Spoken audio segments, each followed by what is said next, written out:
Hey guys, it's Amanda. So I just wanted to give you a quick update. I had chemo number 2 yesterday and everything went well. I talked with the provider yesterday before my appointment with chemo, and we talked about the steroid, and we decided to try going this next time with no steroid to see to see how I felt afterwards. So that's what we did.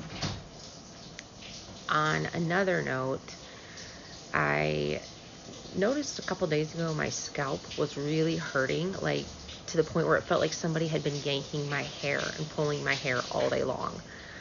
And I tried to describe that to my husband, told him that my head hurt, and he thought I was talking about a headache, but I was actually physically talking about my scalp hurting, not like a headache kind of pain, like the scalp hurting. It was really super tender. So didn't really notice anything that day. That night, when I was brushing my hair before bed, I noticed a couple of hairs starting to fall out, and it was getting worse yesterday, and now this morning it's significantly worse. But I think it's getting really close to that time for me having to shave it. My head is still tender and sore. I'm going to show you something. So if you're grossed out by hair coming out, then just skip forward. But this is what it's coming to right now. So this brush has got a few hairs in it from before, but now just brushing my hair, brushing underneath because my hair is normally really thick. And it's just coming out a lot. Even running my hands through my hair, it's coming out like this. Is what I was talking about.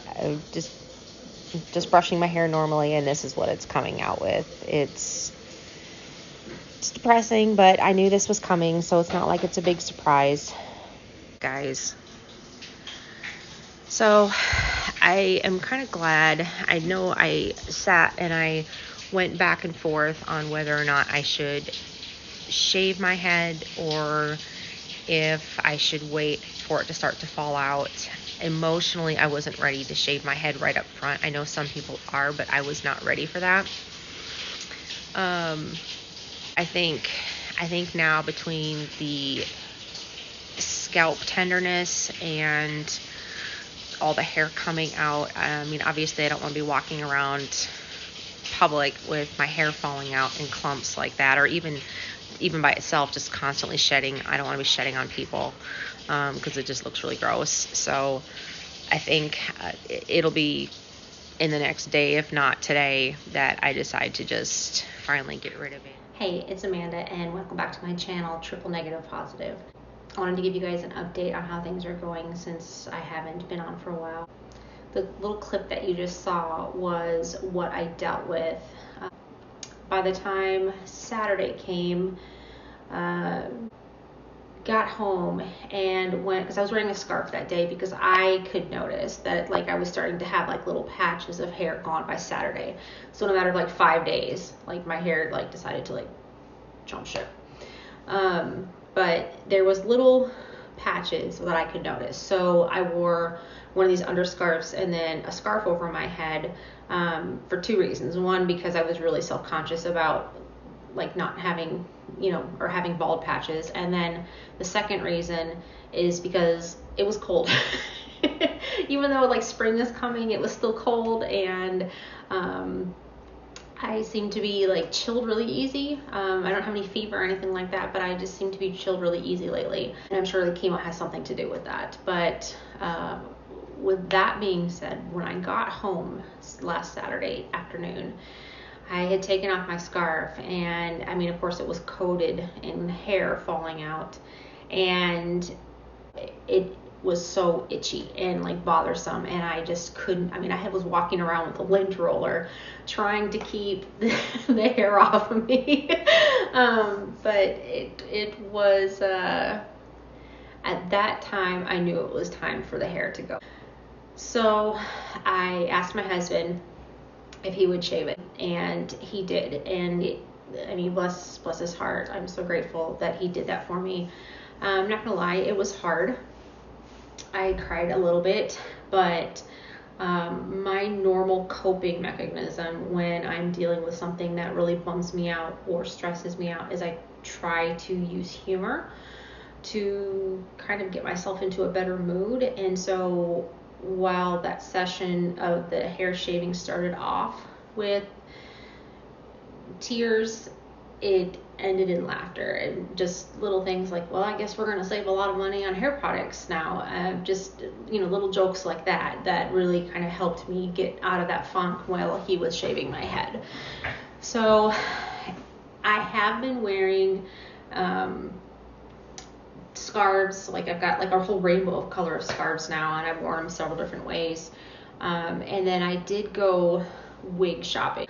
I think I'll do a separate video to show you some of the wigs that I have picked out. So now I'm going to take off my scarves so you can see what this looks like. Ta-da! This is it. This is what chemo did to my hair in a matter of 5 days when it started to fall out. If I had to give any advice to anybody going through this or supporting somebody going through this, if I had to sit there and do things over again, would I have cut and shaved my hair sooner? No, I wouldn't have. I wasn't ready emotionally to do that because this was an advanced cancer when they found it. Everything was thrown at me like all at once, and I needed that time. This is very personal. I don't think there is a wrong answer. I think you just need to do what you feel is best for you. It's your choice. It's okay. Okay, so I was undeniably tired on Thursday and Friday, but I just rested. I kind of chilled at home, didn't really do much those 2 days. I'll insert a photo of what the new Lasta cartridges look like.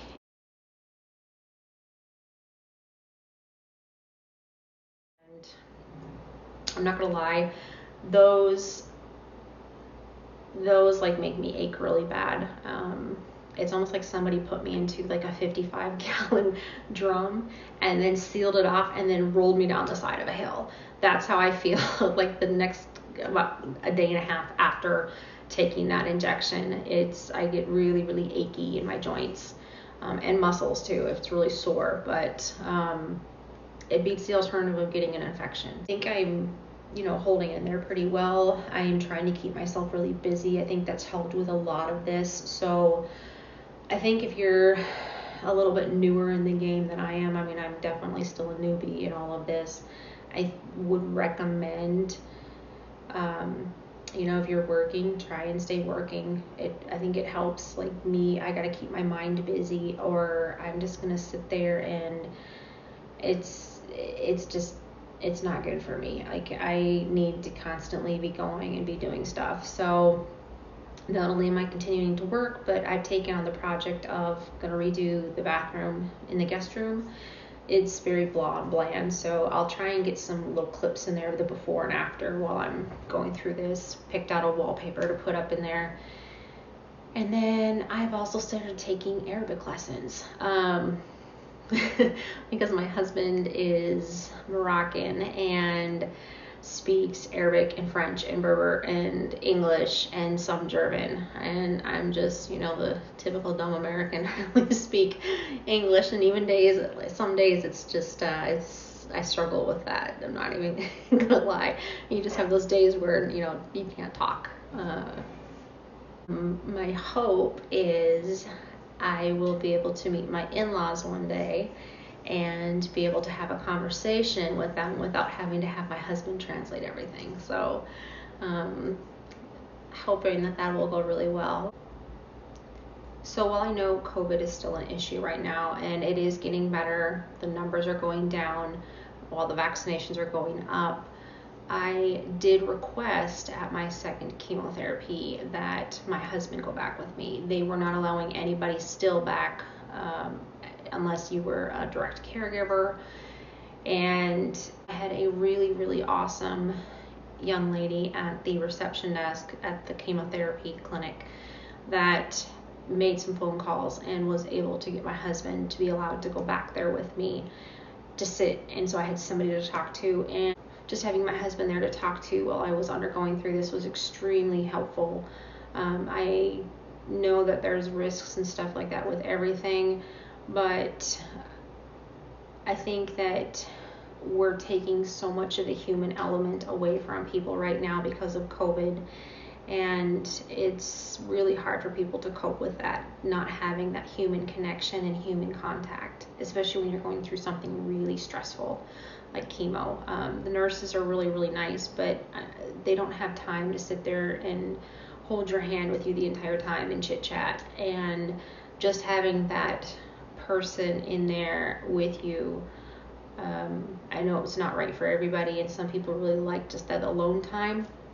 I get plenty of alone time when I'm traveling back and forth for work. I have long commutes and I get plenty of me time. So especially when I'm going through something this stressful, having that extra support person there really, really is helpful. And I really, really appreciated that young lady for doing that for me. I did find a support group. They're specific for triple negative breast cancer.